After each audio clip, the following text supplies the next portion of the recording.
What are the ingredients to the perfect or quality T20 team? Is it specific players that you need to put into the spot to brew up a perfect team?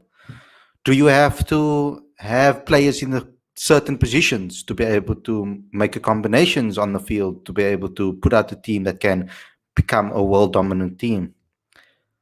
What does South Africa need to do leading up to the World Cup when it comes to creating this balance in the side? How important is balance? These are questions that I want to answer, and these questions that I want answered today. And I'm hoping that myself and Aditya, about having a conversation and with you guys, can come up to a conclusion of what the perfect ingredients are to build a quality T20 team to be able to take on a massive tournament like the World Cup. What I want you guys to all do is subscribe if you're new, smash the living daylights out of that like button so that we can obviously trend on YouTube, share this with all your friends, comment in the comment section, and let's get straight into this conversation.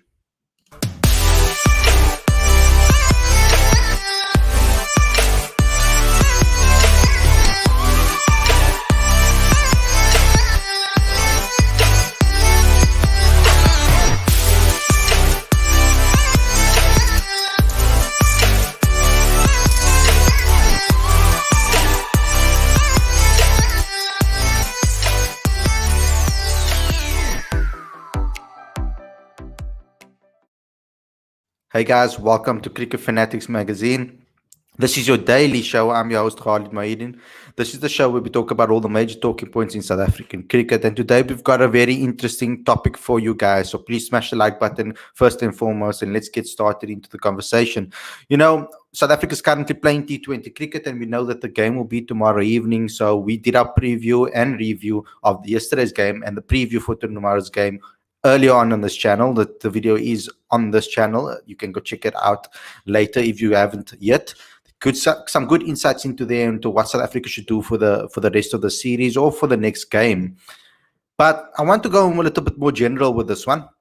And we came up with this particular idea of, well, a teacher actually came up with this particular discussion today, and I listened to it and I looked at it, and instantly I was like, yes, let's do it. Let's talk about this, because I want to learn from other teams and learn about teams around the world and try to get an understanding of what makes a championship T20 side. Now, there's a lot of things ingredients you need to throw into the pot to bring out a team that is consistent. But I'm pretty sure that if we analyze it from domestic teams to international teams, we can find some sort of similarity between what makes them great sides. So I'm talking about the Mumbai Indians. I'm talking about the Paul Rocks. I'm talking about the Lions in domestic cricket. I'm talking about all teams that have won championships. I'm talking about the West Indies, as well as so many other teams that have been successful in this format.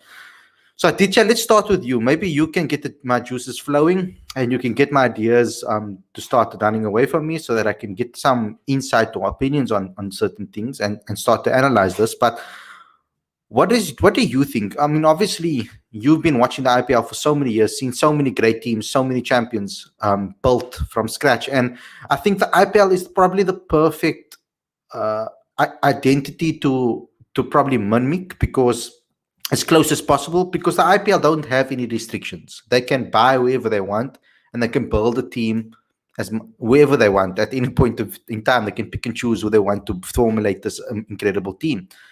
So what sort of ingredients do you think they need to be able to have to build a world-class T20 side? Look, the current trend is for teams to have 9 or 10 batters and at least 7 bowling options. That's the trend. England has been doing that for a while. Now India has moved in that direction as well. And in the IPL, the two teams that have sort of adopted that formula and been very successful have been Mumbai and Chennai. So broadly speaking, that seems to be the trend. After that, how many all-rounders or how many specialist batsmen, how many specialist bowlers, that depends on the resources that you have at your disposal. but essentially you want to have 9 people who are comfortable batting, and you need to have at least 7 bowling options. That's that to me these days is your winning formula. Yeah, and I see that. And I think generally speaking, we want to see our players convert, man. I want to see guys score 50s and late 50s. I mean, late 80s, like almost get century some of them at some point. I wasn't very necessarily happy with Riza Hendricks and Temba Bavuma's performance from a conversion point of view. I was hoping that they would convert those 40s into 50s. That would have made me happy as a fan. Because I mean that's what something that Rassi did, and we were applauding Rassi for his performance. And until our top order batsmen do that, I think that's when we can start discussing on a regular basis. That's when we can start discussing. And the guys that are doing that, they need to be picked. So guys like Aiden Markram, etc., need to be picked. But let's not talk about South Africa too much. I want to talk about generally speaking, and you've also picked that up currently. South Africa trying to find that balance is going to be tricky. To find the players that can bat so deep, that can battle 7 or even 8. We're struggling to find guys that can battle 7 and 8. When Dwayne Pretorius is not available, we don't have a lot of batting all-rounders. I know people have been calling for Michal Pretorius. Michal is more of a bowling all-rounder than a batting all-rounder. A guy like Delano Potgieter, he hasn't put up the numbers in domestic cricket for you to say, okay, look here, he should get the opportunity straight away. I think that he still needs to prove himself. I think that when you pick experienced guys, like the likes of John Smuts and the likes of Pite van Bouillon, maybe, guys like in that ilk, they need to keep the ground running like Rassi did for them to keep their spots, because then why are we wasting our time with them when we can give rather a Calvin a chance, or Marco Murray, one of those guys that are big hitters in South African cricket. Okay, Calvin is not necessarily a big hitter, but he keeps the board ticking over in T20 very well. So where do we find this? If we don't have that, then how does a team, because everybody wants to see South Africa win the World Cup or compete, how do we find that? How do we go about finding that ingredients and creating a team if you don't have batsmen that can battle 9? That's a great question, and I think there are 2 aspects to it. So one is that selectors and people in the domestic system have to start looking for that sort of talent and start developing them. Where if you find that there is a bowler who can bat a bit. The other day, Dean Elgar said that he felt that KG has sort of let himself down with respect to his batting because he's a more talented batsman than he thinks. So if that is the case, and it is the case, KG seems to have a pretty solid defensive technique. So, he is that one candidate where, Boucher and the rest of the coaching staff can work with him and try to sort of expand his arsenal, give him, train him in shots that can get him boundaries and sixes. It's those little improvements. No one's asking him to make 50 of 25 balls, but if he can score 12 of 7 balls, that could be a match-winning contribution. Keshav Maharaj, we know that in Test cricket, he can be a pretty solid batsman, and I think he's got a couple of 50s to his name as well. Train Keshav Maharaj in power hitting. He doesn't need to hit like 6 sixes and make 60 of 30 balls. Absolutely not. Yeah. But Keshav is more than capable of making 25 or 15 balls. That can be a match-winning contribution. And that to me is where South Africa need to think outside the box a little bit, because South Africa is not going to be able to produce world-class batting or bowling all-rounders overnight. It's going to take time.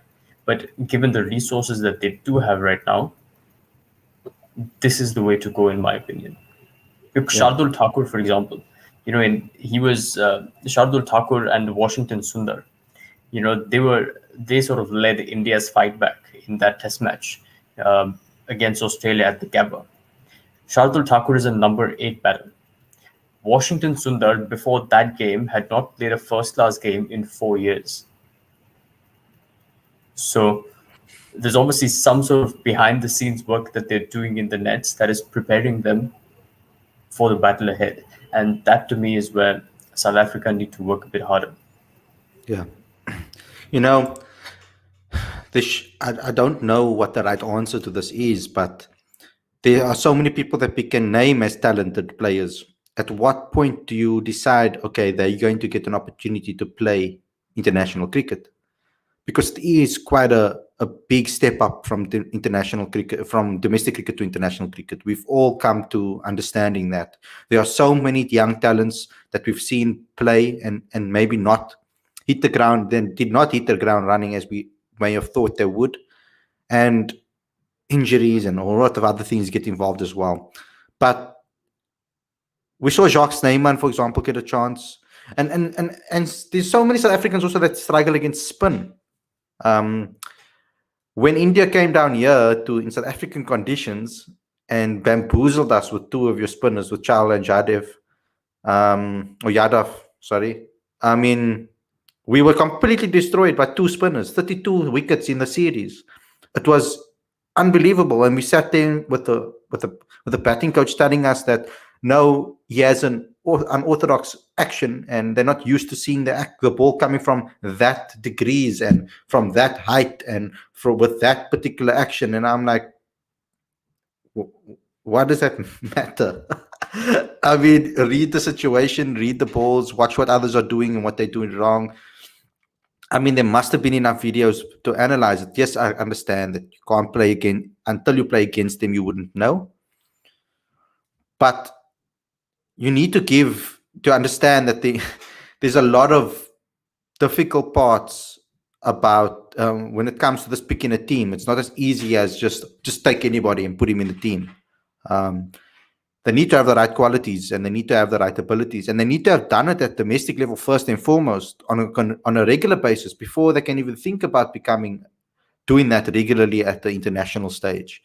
Unless we find some gem that hits the ground running immediately. The T20 challenge this year, like Abai said in the comments, I just saw this comment come in, it was in Durban, so it wasn't spinning tracks, and spinners were the key in those particular matches. I mean, Keshav Maharaj was excellent in that series. So we need to look at the guys. A guy like Tristan Stubbs, who showed that he has the ability, given him an opportunity in SAA team, see what he can do there. We have an island tour now where the guys can have an opportunity to really show what they can do. Put them in pressure situations when they need to do that finishing role. I just don't think we're testing our players in the career.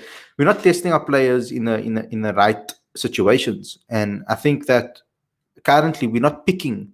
Like I said, positions might not matter so much in T20 cricket, but when you're trying to build a team that can compete, the lack of all-rounders in the country that can bat, like really bat, is the problem in South African cricket currently.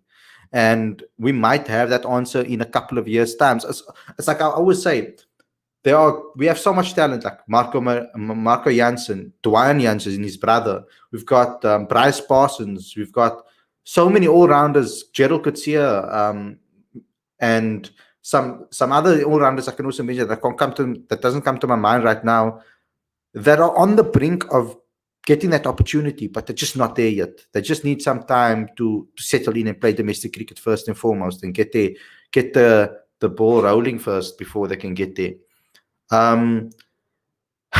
Perfect for Marshid. That's actually what we're looking for. Rather say batsmen who can bowl, not all-rounders that can bat.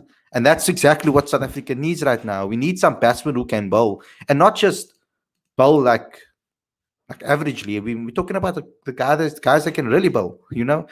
I think a guy like Aiden Markram is now becoming that a lot more. I think Vian Libbe is a batsman that can bowl. That's how I see Vian Libbe. Now, I don't believe that they gave Vian Libbe an opportunity in the correct position. I thought that Vian Lubbe could come in as a number 6 because international cricket and domestic cricket are very different. So the standard is totally different. Just because you bat 3 in domestic doesn't mean necessarily that you're going to bat 3 at international. When he was playing for the in the MSL against some top quality bowlers, he was smacking them out the park from ball 1. He was completely dominant. There was an 86 that he scored for the Durban Heat that I was just like gobsmacked by how amazing he was. I'm talking about Vian Lubbe now. So he could be a finisher. He could be the player that we're looking for. Aditya, I'm going to just answer some questions over here. I'm sorry, there's so many comments coming in. Thank you for all the support. Aditya, this is for you. What's your take on the fast tracking players? Generally, from a skill point of view, I'm more than happy to see players being fast tracked into the national team setup. But the question for them is generally about fitness. So a lot of cricketers, for example, that's the conversation we had about Jaden Seals before the Test series started. That he's only played one first-class game, so he's obviously got the skill to be a solid Test bowler. But the question is, can his body handle the rigors of Test match cricket? So I think that would be my primary concern. So if a player had significant game time over a season, over 2 seasons, more than happy to see them being fast tracked for sure. Now, I know a lot of people are calling for Vian Lubbe over here. Sorry, for Vian Mulder over here. And I haven't seen enough of Vian Mulder, to be honest, in the T20 format. To me, ODIs and Test cricket was always, for me, where Vian Mulder will excel. I don't know. I think his batting is something he really needs to work on. I think at the international stage, because facing that consistency over and over again, you can see how even the best South African players like Calvarena also struggled against the West Indies. Yes, he got a very good 27, and it was very maturely batted. But they are some of our. I mean, Keegan and Calvarena wiped the floor with South African domestic cricket. Like they completely wiped the floor with it. So you can see the massive step between South African domestic cricket or any domestic cricket. I mean, even county cricket, some of the guys that they are fast tracking from the county scene into international cricket are also struggling. It's not like it's just South Africans. In fact, I think South Africans are doing better. Look at what Rassie did. I mean, Rassie's been playing domestic cricket for years, and look how amazing he was. So it's not only about technique. It's not just about the standard. It's more about also the mental side of things. How do they approach? What is the mentality that they have going forward? And do they have the right mentality for T20 cricket? Because T20 cricket takes a different type of mentality than other formats of cricket. The margin for error is a lot less. When you're a bowler, the margin for error is a lot less than it is in any other format. For example, in Test cricket, if you bowl down the leg side, it's not a wide. But if you bowl down the leg side slightly in T20 cricket, it's a wide. And so there's a lot of things that we have to look at. There's really something that we need to do. I know there's a massive emphasis on T20 cricket and limited overs cricket in South African cricket at the moment. In the structures, the under-19s will be playing like a 40-day competition against other teams in a league below the Division B. There will be a 40-over competition where they'll be playing, and there's a T20 knockout competition that they will be part of.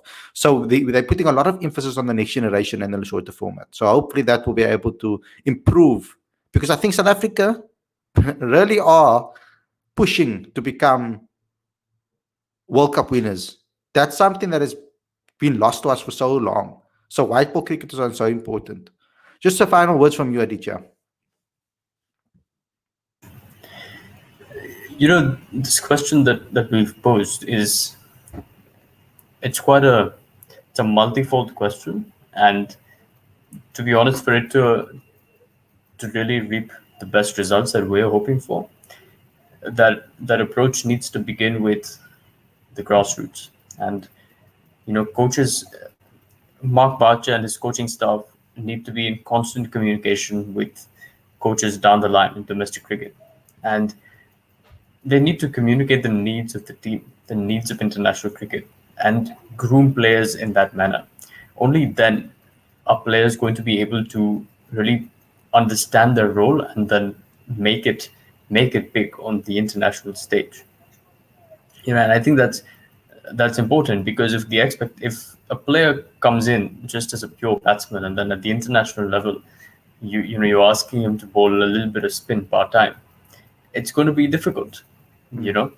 So it's important that multitude of skill sets are taught and then nurtured over a period of time for players, because in this day and age balance is key. And seeing the way that T20 cricket is going, it is important for teams to have options. So like India have focused on creating a pool of about 50 to 60 players who at any given time are ready to play any format in international cricket. That's something South Africa needs to do, because there was a joke that Michael Vaughan had made about India during the Australian tour, which was that India's third 11 beat Australia in Australia. So essentially, the secret to that is creating a pool of players who are well equipped to be able to deal with international cricket, and that will help South Africa succeed as well. So, guys, please put your comments in the comment section below and let us know what you think about this topic. Please also become a subscriber today. Download the latest issue of the Cricket Fanatics Magazine. The link is on the screen and in the description. So please go ahead and download that and become a subscriber for absolutely free if you want to see different types of content themed into a particular theme. So that's very important, guys. So go ahead and do that and support us as much as you can. We need all the subscribers you can get. Also smash that like button, subscribe if you're new, and click that notification bell. Thanks for watching, and we'll see you guys again for another show tomorrow, as well as just the game. Enjoy the game, guys. Peace.